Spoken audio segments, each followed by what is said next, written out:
En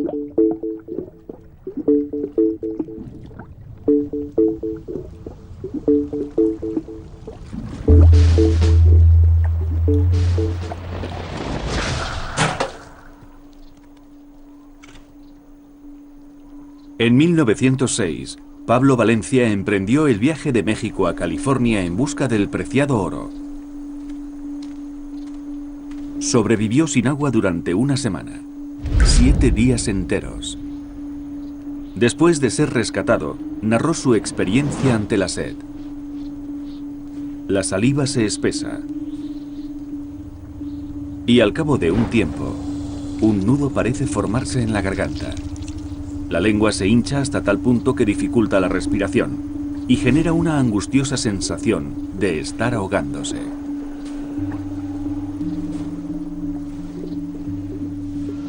Parece que te va a estallar la cara debido a la tirantez de la piel, y mucha gente sufre alucinaciones. Los párpados se agrietan y los ojos empiezan a secretar lágrimas de sangre. Cuando Pablo Valencia fue encontrado, tenía la piel color gris púrpura.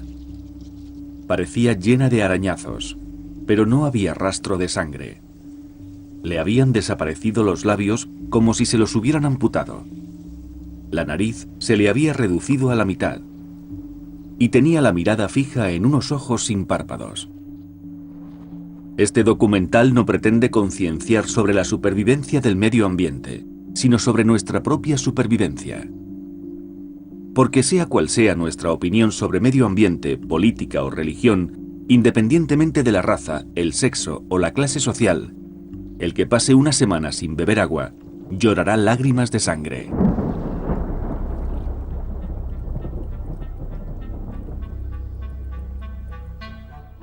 Oro Azul, la guerra del agua. Cuando exploramos el universo en busca de vida, lo que buscamos es agua. Solo a partir de su forma líquida es posible la vida, del tipo que sea.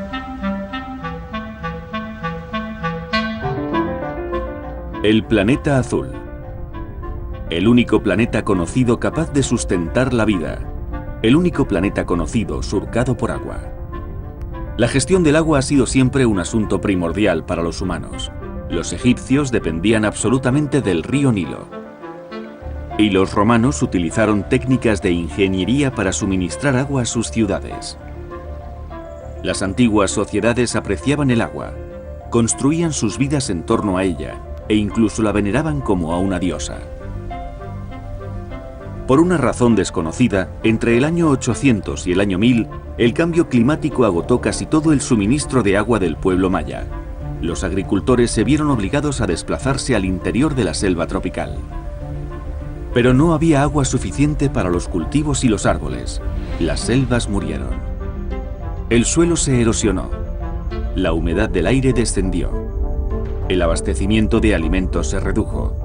Los líderes maya rogaron al dios de la lluvia, pero la estación húmeda trajo muy poca agua. El ciclo hidrológico se había roto. A medida que el agua y los alimentos cobraban más importancia para los mayas, menguaba el grado de civilización en las ciudades. La gente regresó a los bosques para empezar una nueva vida.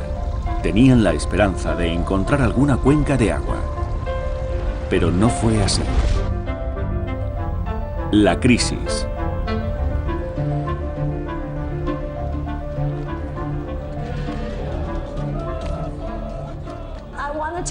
Quiero hablar de la crisis mundial del agua. Sabemos que el mundo se está quedando sin agua. Se suponía que no iba a pasar porque ya habíamos aprendido la lección. No sé si es en tercero o en sexto curso, pero nos enseñan que esto es un ciclo. Cuando llueve, el agua cae desde las nubes al suelo y lo empapa para que luego crezcan la hierba y los árboles.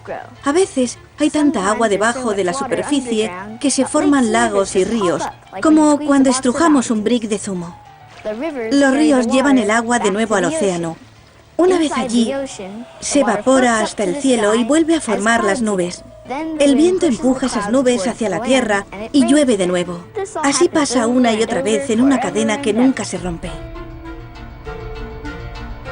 El 97% del agua de la Tierra es agua salada. Solo el 3% del agua de la Tierra es dulce. Gran parte está contaminada y no es apta para el consumo. ¿Cómo se ha producido la contaminación de nuestras aguas? La agricultura emplea sustancias químicas para aumentar la productividad. Se utilizan para compensar el descenso del agua disponible, pero contaminan las reservas del subsuelo. Las emisiones de gases de los coches también contaminan las nubes, pero quizá las mayores culpables sean las fábricas. La contaminación del agua se asocia con el aumento del índice de abortos y con la reducción de la cantidad de esperma. Es un problema tan grave que el gobierno malayo propuso aplicar la pena de muerte a quien contaminase el agua. Este es el río más contaminado de Estados Unidos. Sus aguas contienen el virus de la polio, de la tuberculosis y de la hepatitis. Siempre tratamos de advertir a los extranjeros de lo que hay en el agua para que no se metan en el río. Ninguno de nosotros se va a meter en el agua para rescatar a nadie. Son aguas envenenadas. Tenemos una plataforma que desplegamos para atravesar el río y para que los extranjeros puedan volver a México. En el hospital local tienen preparadas muchas vacunas, unas 18 diferentes. Se las ponen a los agentes que caen al agua para evitar que enfermen.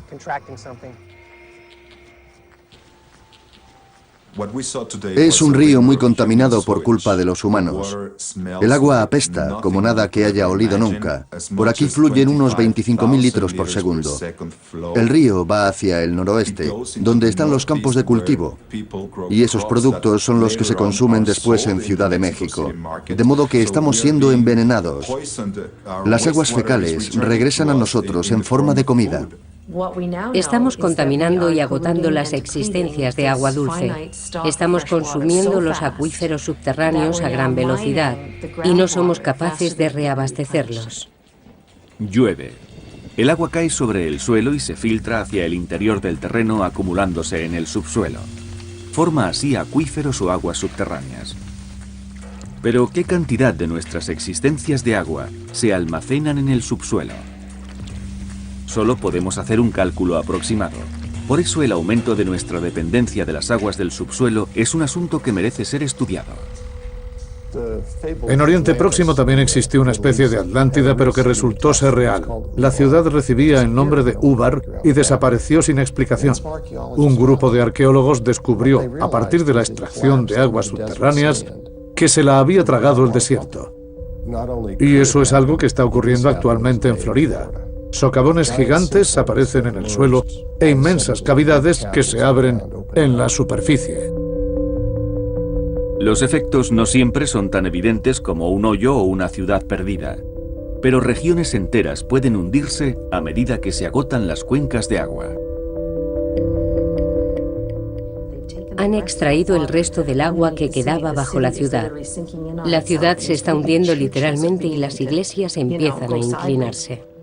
El hombre lleva más de 1000 años ideando formas de aprovechar el agua del subsuelo. La diferencia ahora es la tecnología. En la actualidad, podemos extraer 113.000 millones de litros de agua subterránea al día. Fabricar un coche de gama media supone unos 350.000 litros de agua. De 2 a 7 barriles de agua por cada barril de petróleo. Un microchip, 32 litros. La comunidad agrícola empezó a explotar los acuíferos cuando aún no había demanda sobre este recurso. Actualmente, la ley les permite utilizar cantidades limitadas. Cuando extraemos agua para el riego, parte de ella vuelve a filtrarse al terreno en lo que se llama recarga o flujos de retorno.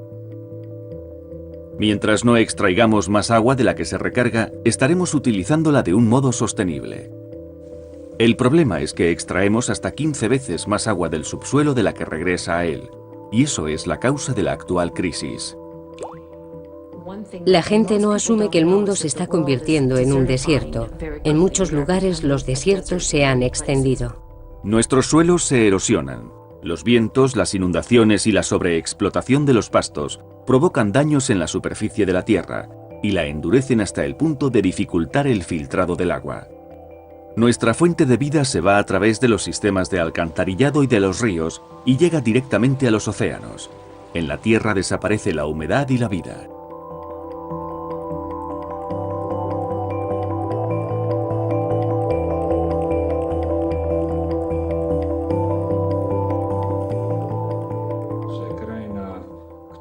A medida que vamos desecando la tierra, su color cambia del verde al amarillo y toda el agua dulce se va acumulando en el fondo del océano. Las inclemencias del tiempo. Mientras el océano es un mundo de huracanes y tempestades, en el interior la tierra cada vez recibe menos lluvia y las tormentas son tan violentas que solo erosionan más el suelo. Nos enfrentamos a los problemas que nos enseñaron en el colegio, sobre este ciclo del agua que jamás acabaría. Técnicamente esta afirmación es cierta, pero si no puedes acceder al agua, si la extraes de un acuífero y la viertes en el desierto, o si la contaminas, la malgastas inútilmente. Eso es lo que debemos entender. No hay lugar en el mundo donde podamos escapar de esta realidad. Los países ricos tardarán más en sufrir las consecuencias, pero hay zonas donde ya las están sufriendo y nadie escapará de la crisis del agua. Si hay algo que vaya a afectar a nuestras vidas es eso, la preocupante escasez de agua. Vemos nuestros lagos llenos de agua y pensamos, ¿dónde está el problema? Hay muchísima agua, pero si el lago se secara, ya no habría más agua. Tenemos que empezar a abordar el asunto de las fuentes renovables, las que proceden del ciclo hidrológico. Estamos llegando a una situación en la que cada vez hay menos fuentes renovables. Con la ayuda de los expertos en el tema deberíamos calcular cuánta agua queda exactamente, cuáles son las fuentes renovables y cómo definirlas. Esa es realmente la tarea más urgente, averiguar cuáles son los límites y respetarlos.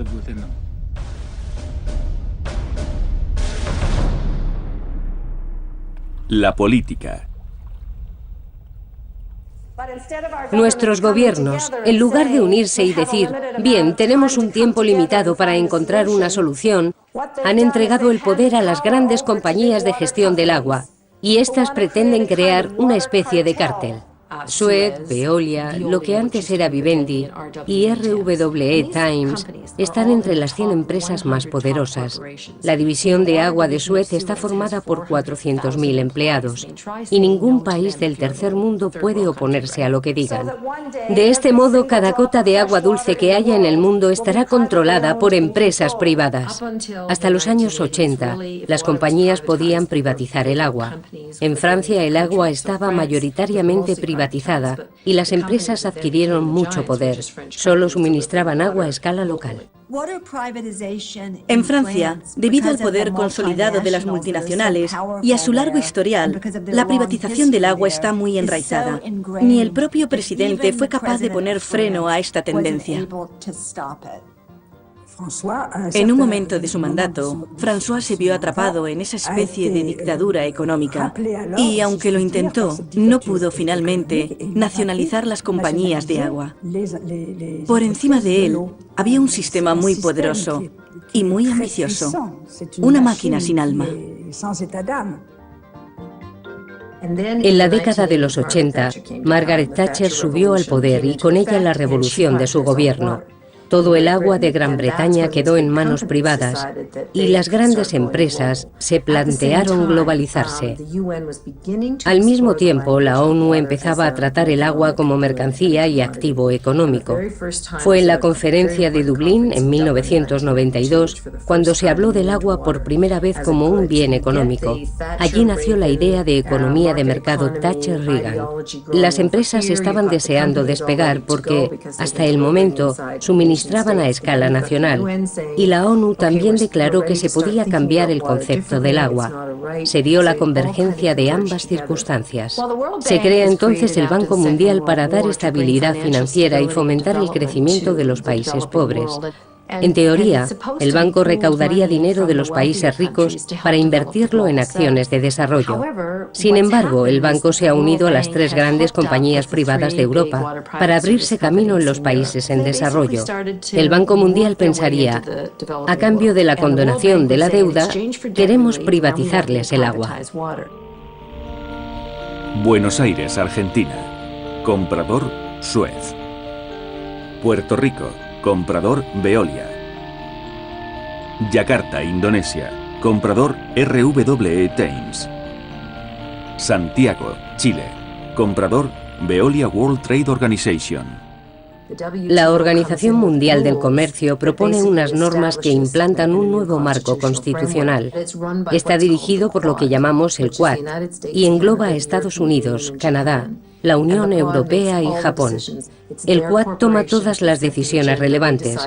Sus empresas determinan la agenda, deciden cuándo se celebran las reuniones y cuentan con miles de policías para sofocar las revueltas. Los agricultores convocaron una manifestación.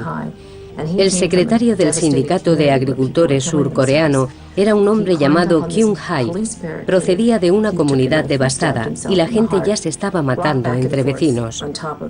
Kyung-hae trepó por la barricada de la policía. Llevaba un cuchillo en la mano y se lo clavó en el corazón. Cayó, golpeándose hasta llegar al suelo. Murió 2 horas después en el hospital, convirtiéndose en un símbolo. Estas reglas para el comercio no son frases escritas sobre un papel, son directrices que afectan a muchas personas. Es el nuevo colonialismo, aunque esta vez no llega en barcos.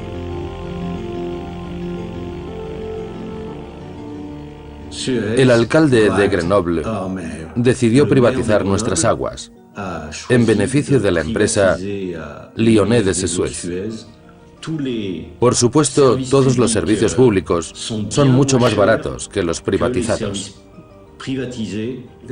No hay un solo lugar en el mundo donde las tarifas del agua no hayan subido. No existía una razón lógica para privatizar un servicio que, hasta ahora, estaba funcionando tan bien.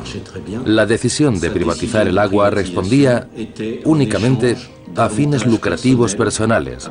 Así compraron al alcalde de Grenoble. No apruebo el control del gobierno en la mayor parte de los sectores.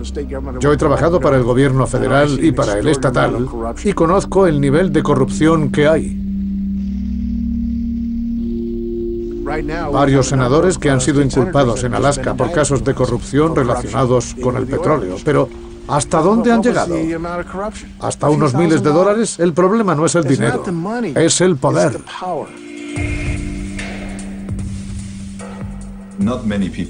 Antes de convertirse en presidente de México, Vicente Fox era el director general de Coca-Cola en Latinoamérica. Así que Coca-Cola recibió una de las concesiones de agua más generosas de todo México durante su gobierno. La gente no sabe hasta qué punto hay una conexión directa entre el gobierno, los recursos de agua y los servicios para las fábricas de su jurisdicción. Quiero ser muy claro con la situación de México. El presidente Fox no nos concedió favores en el asunto del agua, ni en ningún otro asunto relacionado con ella.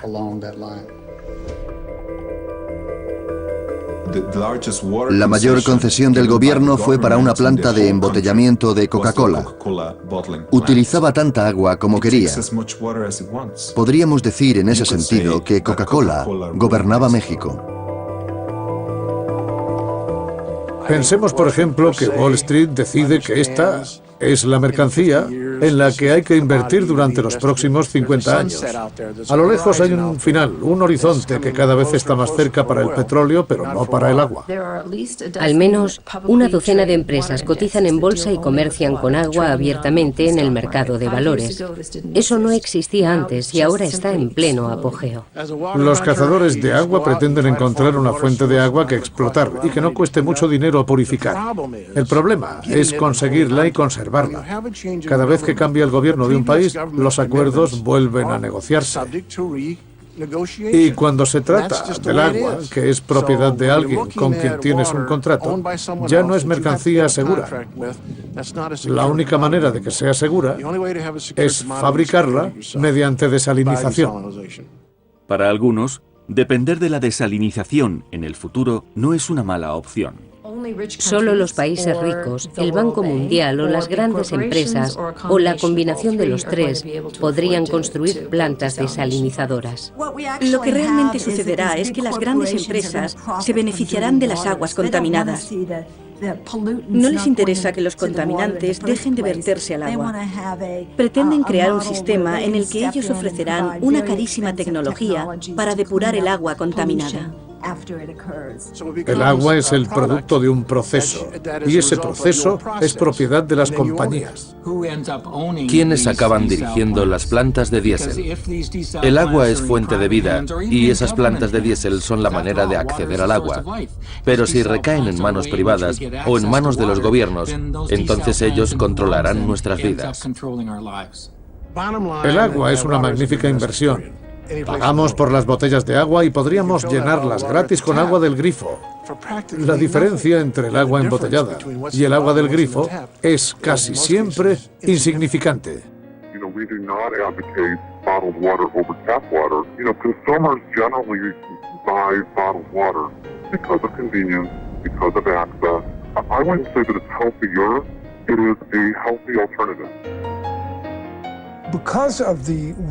Debido a la escasez de agua en todo el mundo, los grandes lagos empiezan a estar en el punto de mira. Nos preocupan nuestras aguas. De hecho, yo creo que son nuestras. No tienen el derecho a quitárnoslas. El fallo de nuestro marco legal es que concede los mismos derechos a las empresas que a los ciudadanos. Y sería posible que de pronto apareciera Nestlé y empezara a extraer agua. Todo empezó con una reunión que celebramos en New Haven. Como es lógico, Perrier contrató a un asesor para que analizara todos los efectos de las extracciones, y nos dijeron que no tendría ninguna consecuencia negativa. No pasaría nada, ni habría ningún problema con el lago. Le dije a un amigo de la hidrológica, Tom, nos aseguran que esto no va a afectar al lago. Y él respondió, ese tío no es hidrólogo, es traficante de agua. Nos dijeron que no teníamos nada que hacer contra ellos ni sus asesores, pero empezamos a reunirnos y a invitar cada vez a más gente. Nos quedamos asombrados por la cantidad de gente que vino, vecinos de la zona, agricultores, jubilados. El problema alcanzó una magnitud estatal y exigió la intervención del gobernador competente. Este, que primero apoyó la empresa, tuvo que decirles que los vecinos la rechazaban. Se fueron de Michigan a Wisconsin. En 1892, gran parte del territorio de los Grandes Lagos fue entregado por el gobierno de Illinois a una empresa privada.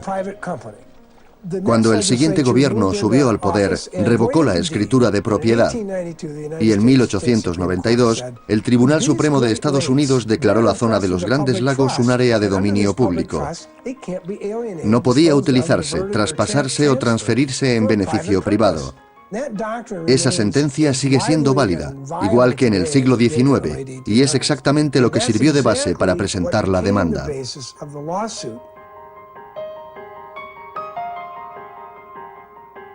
MCWC estaba aún esperando respuesta cuando Nestlé empezó a enviar cartas a los miembros de la asociación. Era gente joven que había manifestado su opinión en la prensa y les advirtieron de que iba a presentar demandas con el objetivo de intimidarlos y silenciarlos. Cuando las empresas demandan a ciudadanos activistas, normalmente se apoyan en argumentos absurdos y suelen perder. Pero eso no evita que el ciudadano tenga que incurrir en cuantiosos gastos por los honorarios de los abogados. Servirse de estas demandas para disuadir a los activistas resulta indignante, pero es una medida totalmente lícita. Me pareció ultrajante, pero... Pretendían intimidar, y su actitud afectó a MCWC como organización y personalmente a mi madre. No me importaba lo que Nestlé pudiera hacerme. Yo luchaba contra ellos y estaba decidida, pero no iba a permitir que nadie se metiera con mi familia, en particular con mis hijos.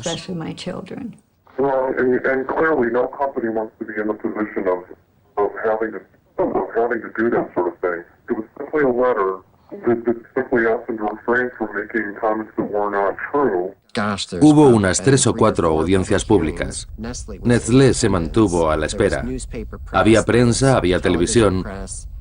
Yo solo di mi opinión o dije verdades basadas en hechos. Así que fue muy duro conocer sus intenciones. Yo pensé, prefiero morir antes de que se salgan con la suya. Entonces Nestlé vino a Farris a hacer una presentación y mi hijo Chris estaba allí. Me llamo Chris Weir. Pensé que lo mejor era defenderme públicamente y cuanto antes. Recibí una carta que decía que yo, Chris Weir, estaba acusado por hacer declaraciones difamatorias y por calumniar. Es muy duro para una madre vivir eso. Bueno, Chris, si quieres contestar brevemente, pero me gustaría que la gente planteara preguntas sobre el proyecto, no preguntas personales. ¿De acuerdo? Todos los asistentes demostraron su indignación. Chris, al final hablaremos de eso si tenemos tiempo. Si no hay más preguntas sobre el proyecto o sobre la política del agua y queda tiempo, trataremos ese tema. No me contestaron entonces, ni tampoco más adelante. La demanda nunca se llevó a cabo. Fue una táctica intimidatoria. El juez dijo que si el nivel del agua disminuía, estarían cometiendo una ilegalidad. Y allí se terminó todo. Al menos eso creíamos. Pasó cerca de un año hasta que se celebró el juicio. Creíamos que estaba todo solucionado, pero después de 3 días, resultó que el Tribunal de Apelación admitió el recurso de Nestlé. Nestlé recibió autorización para seguir extrayendo casi 760 litros de agua por minuto. El agua es un bien en demanda, y los que la demandan normalmente no tienen suministro. El suministro se encuentra en otras partes del mundo. La cuestión es, ¿cómo llevarlo al mercado? Esto provoca una lucha, y nosotros estamos entre la población urbana y la rural. Las empresas están constantemente vigilando las tierras de los agricultores. Van de granja en granja preguntando, hola, ¿qué tal? ¿Dedica todo el día a los cultivos? Debe de ser mucho trabajo. ¿Qué le parece si le compramos el agua? Es una tendencia que se implanta cada vez más, a medida que la población se traslada a las ciudades. El agua suele proceder de los campos donde se cultiva nuestro alimento, una práctica realmente torpe. El agua del norte de California se transporta a través de enormes conductos y canales hasta el sur de California y se utiliza para cultivar alfalfa. La alfalfa se transporta en barco a lugares como Japón y allí se emplea para alimentar al ganado, sobre todo al buey de Koo. Después, la carne del ganado es exportada a Estados Unidos. Hemos implantado un sistema agrícola que ha dejado de ser eficaz y que se basa en el concepto del agua virtual. Se cultiva cereal para exportar en tierras de secano y después se transporta a países muy alejados. Lo lógico sería producir los alimentos que se den en cada zona de un modo sostenible. Aquí en Kenia, por ejemplo, se cultivan la mayoría de las rosas que se venden en Europa. Las cultivan para exportarlas. El terreno de cultivo está en torno al espectacular lago Naivasha, cuya desecación se acelera por momentos. Y las culpables de todo eso son empresas extranjeras que exigen enormes plantaciones. Si continúan así, dentro de 5 años el lago será un charco. África es uno de los continentes más secos de la Tierra y sin embargo exporta agua. El Banco Mundial les obliga a exportar agua para pagar su deuda.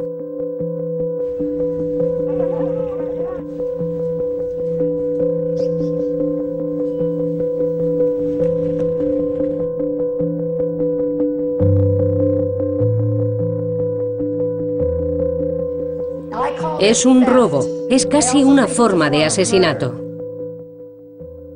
Joan Thorpe Ruth era realizadora de documentales y fue nominada a los Oscar. Como conservacionista de la riqueza de África, vivía en Kenia e invirtió grandes esfuerzos por salvar el lago Naivasha. Joan estaba durmiendo cuando sus asesinos rompieron la ventana más próxima a su cama. Ella se despertó y trató desesperadamente de protegerse con las mantas y de enfrentarse a los 3 hombres. Los hombres dispararon sus rifles de asalto AK-47 desde el otro lado de la ventana. Dejaron la habitación destrozada y las cortinas llenas de agujeros. 2 balas alcanzaron a Joan en la pierna, otra en la cadera. Joan se arrastró hacia el baño para tratar de detener la hemorragia con la manta, pero murió desangrada. Allí donde un río que fluye en libertad, las compañías ven una fuente de ingresos, una materia prima que explotar, como si se tratara de petróleo. Ya se está consolidando la nueva generación, la de las guerras del agua. Las guerras del agua. El símbolo chino del agua no solo significa agua, también control. En mi opinión, eso tiene un significado muy profundo, porque saber controlar el agua es ahora la base del poder. La palabra rivales deriva de la palabra latina ribus, río.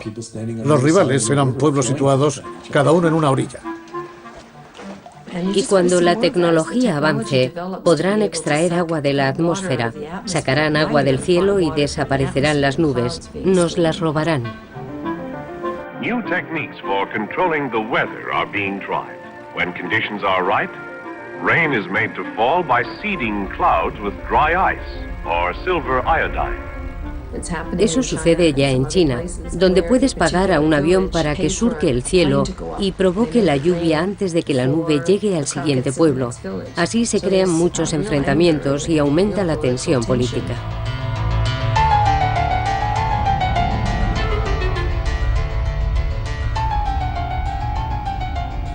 Y el caso de California es peor. Los Ángeles forma parte de lo que yo llamo civilizaciones hidráulicas, como Roma, con sus acueductos. Pero entonces el acueducto más grande medía casi 100 kilómetros. Ahora el más largo, que yo mismo he medido, recorre casi 2.300 kilómetros desde la fuente de agua más lejana de Los Ángeles hasta la ciudad. Además, Los Ángeles no se ha planteado cuál debería ser el límite. No les interesa que exista. En Los Ángeles viven 18 millones de personas. Si tuvieran que depender del agua de la zona, solo podrían vivir 3 millones. La primera medida que tomarán en Los Ángeles será reducir la agricultura y acabar con las granjas. Y cuando el sistema se agote, la civilización desaparecerá.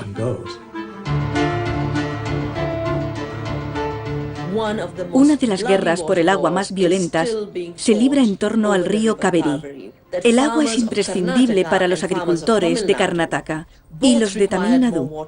Ambos grupos son muy dependientes de las aguas de ese río.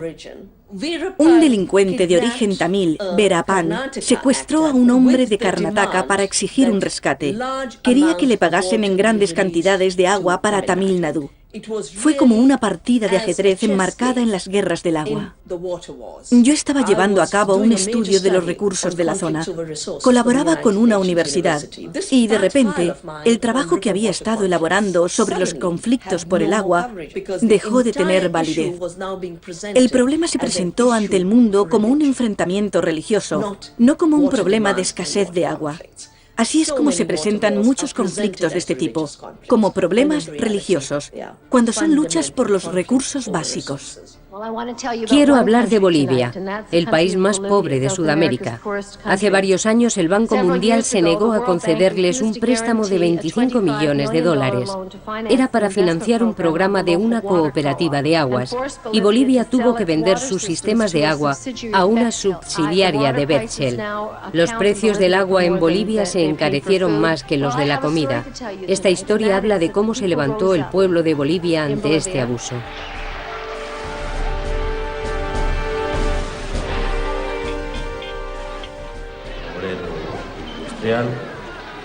Y cuando en Bolivia se privatizó el agua, la gente, nosotros no podíamos concebir que un empresario privado, un inversionista transnacional, podía apropiarse del agua. Es decir, la gente o tenía que pagar por el agua o tenía que dejar de comer y por lo tanto no tuvo otra alternativa que decir no a la privatización del agua. Una rebelión popular, una forma organizativa de multitudes de gente, que desde los campesinos hasta los vendedores de las calles, y empezamos una resistencia. El gobierno sacó al ejército y a la policía para garantizar la seguridad jurídica del empresa, garantizar las utilidades y las ganancias de la compañía. Es curioso, el Banco Mundial ha impuesto este tipo de control y adquisición en muchos países en vías de desarrollo. Los servicios sanitarios, la educación, el sector de la energía, las minas. Pero cuando se trata del agua, algo se remueve dentro de nosotros y aunque no hayamos protestado en otras ocasiones, lucharemos por nuestra agua. Asociados a una abierta complicidad de los gobernantes en ese tiempo en Bolivia, que inclusive se privatizó el agua de la lluvia, es decir, que se prohibía a la gente el acumular el agua de la lluvia. Así comienzan las guerras civiles, cuando el ejército trata de controlar a los disidentes locales, enfrentados a las compañías internacionales. ¿A quién protegen? Su pueblo no tiene agua y ellos protegen a los inversores extranjeros. Más de 100 heridos de bala, numerosos detenidos. Civil, hubieron más de 20 francotiradores que mataron e hirieron a la gente. Hugo Daza, un adolescente de 17 años, fue asesinado de un tiro en la cara.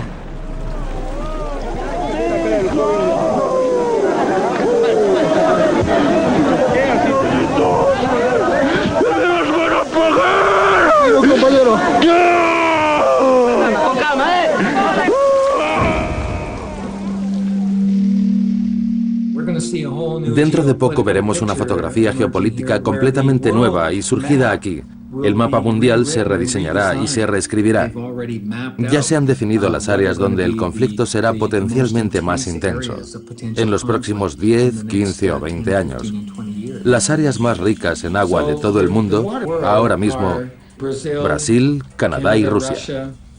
Estas superpotencias empiezan a tomar posiciones. La energía derivada del agua es la garantía para su futuro y para su seguridad militar y comercial. Ellas mismas se están dando cuenta de que deben garantizarse esas futuras fuentes de agua.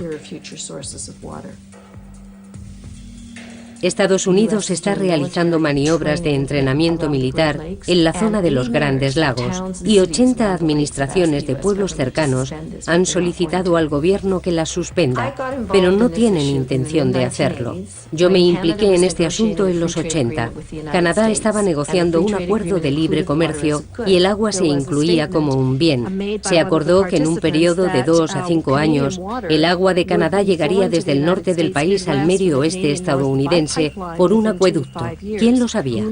Querían trasladar esa agua a un megacráter en las rocosas para convertirlo en una especie de inmensa reserva. Nadie se levantó en nuestro país contra Estados Unidos para reivindicar nuestra agua. Estados Unidos consideraría esa protesta muy grave, tanto como si colocáramos misiles a lo largo de la frontera con su país. No tolerarían algo así. En el nuevo marco internacional, donde el agua recibe el mismo trato que el petróleo, la protección de ese bien se garantiza a través de la defensa militar. Parte de Brasil se asienta sobre uno de los acuíferos más grandes del mundo, el Guaraní. Se trata de una de nuestras principales fuentes de agua dulce en el futuro. Recientemente, Estados Unidos ha establecido una base militar justo en la frontera con Paraguay. Como saben, en Estados Unidos también se enfrentan al problema de la escasez de agua, de modo que este asunto cada vez adquiere más importancia en su agenda de política exterior. El exsecretario de Defensa, Donald Rumsfeld, emprendió una misión secreta a una serie de lugares en Sudamérica, Paraguay entre ellos. Pretendía tantear la situación y averiguar si era posible aumentar la presencia de fuerzas estadounidenses en la zona. Poco después de la visita de Rumsfeld, unas 500 fuerzas especiales se asentaron en una base militar de Paraguay. Para cuando quisimos darnos cuenta de que los estadounidenses venían a establecerse en la región, ya era demasiado tarde. El Parlamento de Paraguay ya lo había aprobado.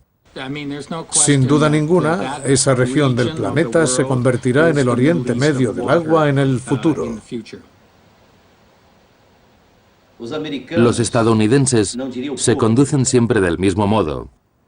y principalmente su gobierno abordan todos los problemas desde una perspectiva económica, militar y depredadora. Y cuando se encuentran con algo que no pueden conseguir con palabras, emplean la fuerza.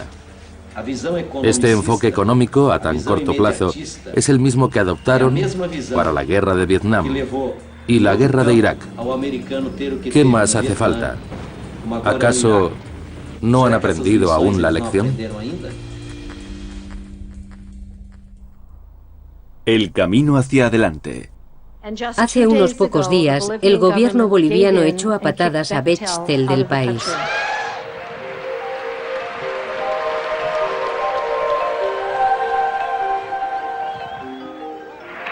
El humilde pueblo boliviano, encabezado por un hombre de 45 años, echó a una de las compañías más grandes del mundo. La acusaban de comportamiento criminal. Bueno, 2 días después de la victoria popular, yo tuve la posibilidad de viajar a Washington. Primera vez en mi vida que salí a Estados Unidos, segunda vez en mi vida que salía fuera de mi país. Este zapatero de Cochabamba, Bolivia, pronunció uno de los discursos más conmovedores que he oído. Solo somos dueños del agua y del aire. Posibilitó la pérdida del miedo que se tiene frente a los poderes constituidos económicos, financieros, políticos y militares. Es que la única fuerza capaz de transformar el mundo, capaz de transformar la sociedad, es esa capacidad de unidad, de organización y de movilización de la gente frente a cualquier poder. El auditorio quedó tan conmovido que no se conformaron con aplaudirle. Se levantaron de las sillas. Fue una ovación impresionante que no terminaba nunca. Fue un momento estelar porque venía de una escabrosa historia, una historia real.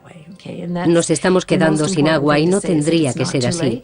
Pero aún no es demasiado tarde. La Tierra tiene un poder de recuperación increíble. Su capacidad para renovarse es asombrosa. La mejor manera de luchar contra la privatización del agua es garantizar el acceso de todo el mundo al agua. De ese modo se elimina la necesidad de comercializarla.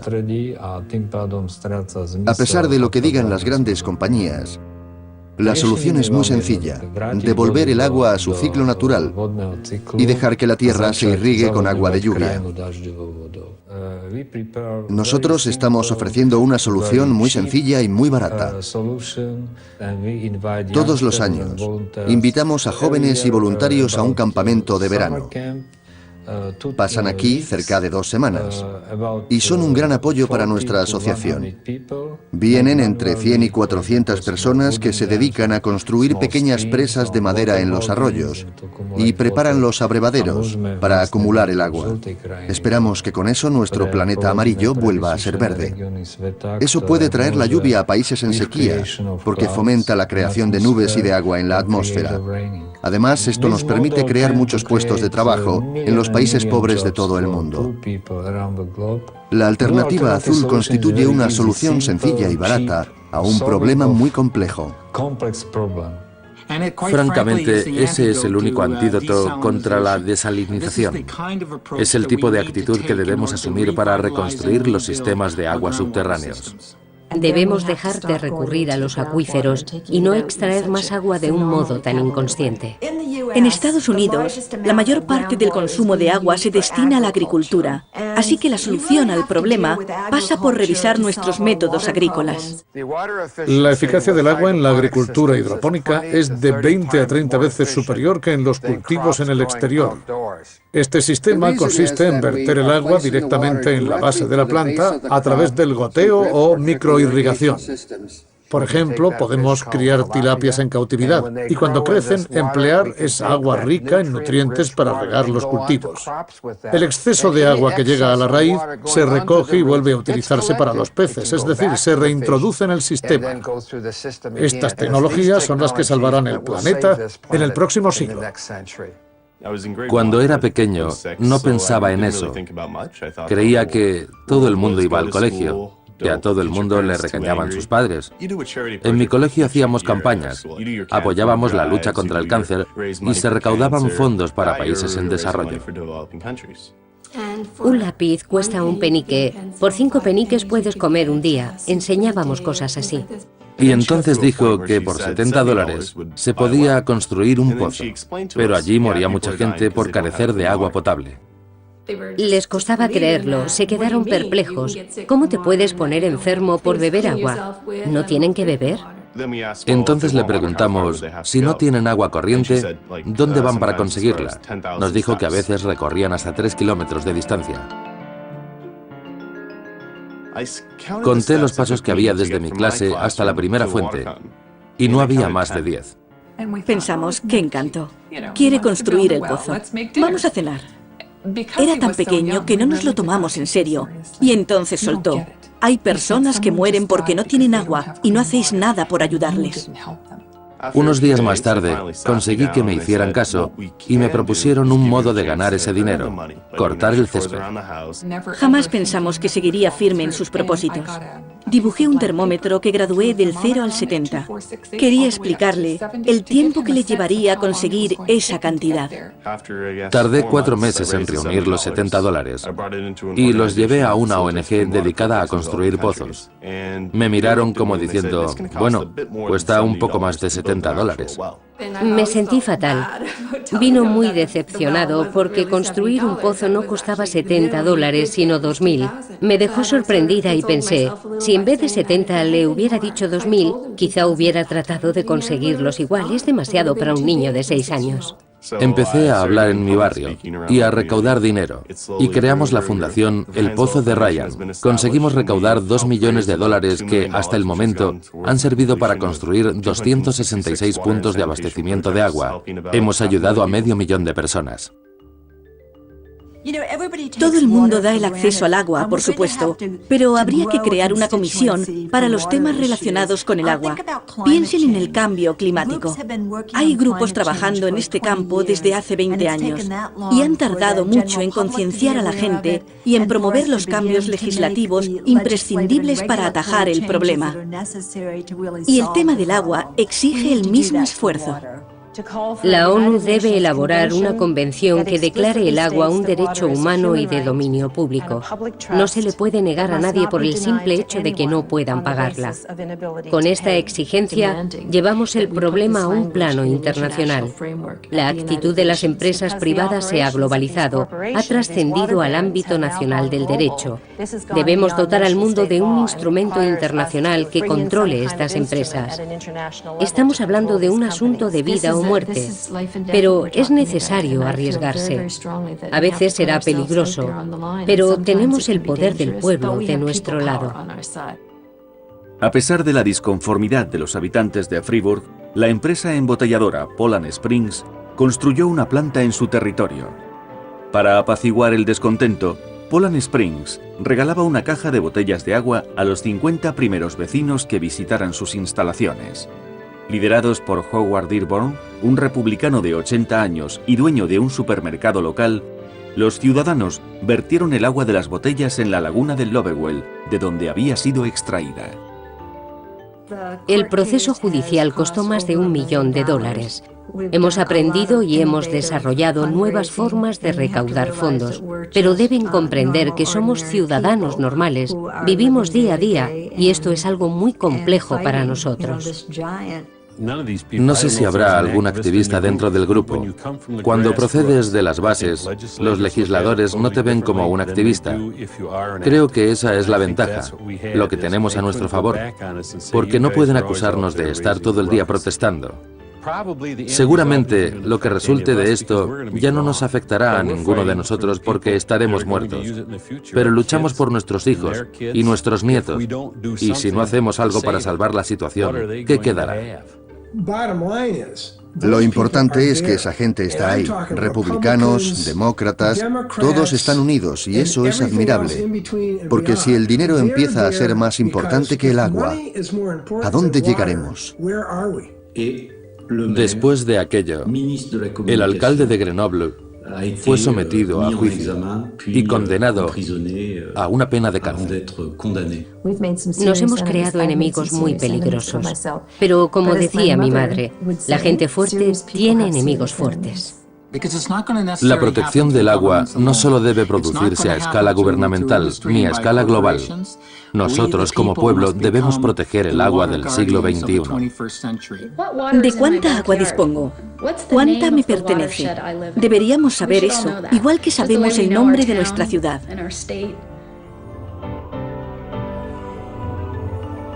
Y deberíamos preguntarnos de dónde procede el agua que bebemos, a dónde van las aguas residuales. No tenemos que hacer nada más, solo preguntar. En la cafetería de mi colegio vendían agua Ice Mountain. Un día el director vino a clase y le dije a mi profesora que tenía que hablarle de Ice Mountain. Este es mi cartel con todos los problemas que ha provocado Ice Mountain. Está secando los lagos. Cuando los lagos se secan, también se secan los manantiales y los pozos. Esta es mi luz dentro de las cosas oscuras. Antes de Ice Mountain y después de Ice Mountain, un charco de barro. Y aquí está la solución: enviar cartas a quienes toman las decisiones para boicotear a Ice Mountain. Le enseñé el póster al consejo escolar, a mis amigos y a un consejo de estudiantes en Michigan. A pesar de que ya había un juicio en marcha, la señora Heard decidió que ya no se vendería más agua de Ice Mountain en toda la zona del colegio. Se escribieron muchos artículos en los periódicos después de mi iniciativa. Luego hablé con los dueños de los supermercados. Fui a las tiendas y les conté lo que pasaba. Fueron muy amables conmigo y también aceptaron no vender más agua de Ice Mountain. La siguiente vez que fui a comprar no había ninguna botella de Ice Mountain en las estanterías. Me sentí muy feliz porque sabía que había hecho lo correcto. Para apoyar la causa del agua visite Blue Gold, worldwaterwars.com.